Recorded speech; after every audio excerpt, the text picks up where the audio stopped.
वाला, मन को लुभाने वाला, क्या है नाम तू जरा मुझको बता।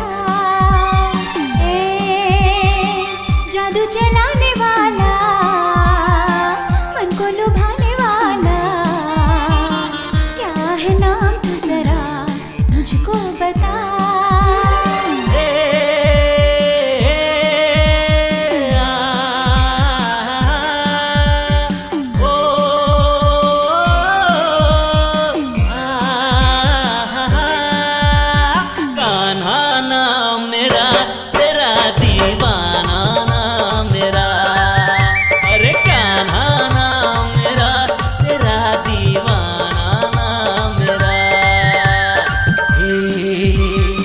जादू चलाने वाली, मन को लुभाने वाली, क्या है नाम तू जरा मुझको बता।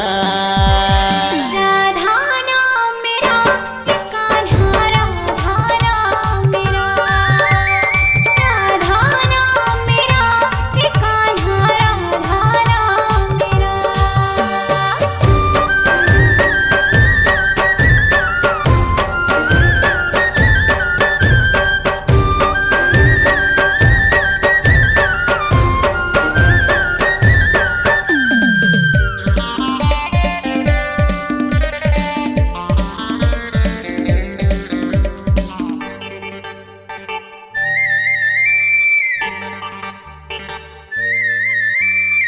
बंसी बजाऊं गैया चराऊं, फिरते फिरते पहाड़ में राह तकता हूँ तुम्हारा, बैठे कदम के डाल में। हाँ बंसी बजाऊं गैया चराऊं, फिरते फिरते पहाड़ में राह तकता हूँ तुम्हारा, बैठे कदम के डाल में। बंसी बजाने वाला, मन को रिझाने वाला, क्या है नाम तू जरा मुझको बता। कान्हा नाम मेरा, तेरा दीवाना नाम मेरा, कान्हा नाम मेरा, तेरा दीवाना नाम मेरा।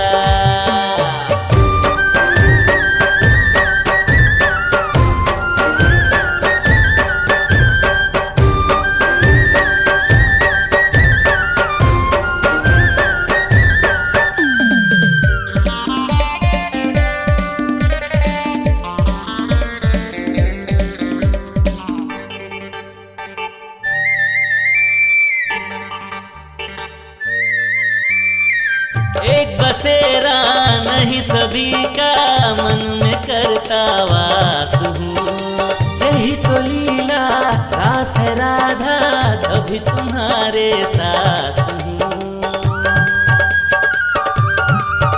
हाँ एक बसेरा नहीं सभी का, मन में करता वास हूँ, यही तो लीला रास है राधा, कभी तुम्हारे साथ हूँ।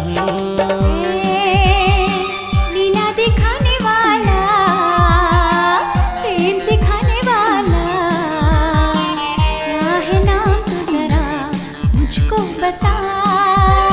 कान्हा नाम मेरा, तेरा दीवाना नाम मेरा, ए राधा। कान्हा नाम मेरा, तेरा दीवाना नाम मेरा।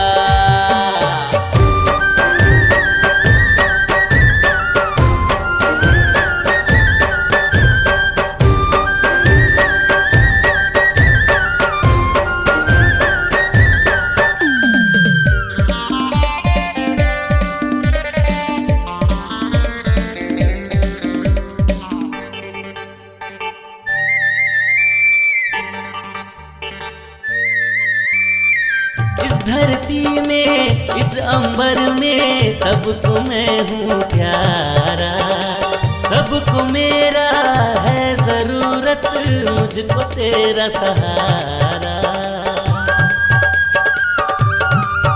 हाँ इस धरती में, इस अंबर में, सबको मैं मैं हूँ प्यारा। सबको मेरा है जरूरत, मुझको तेरा सहारा।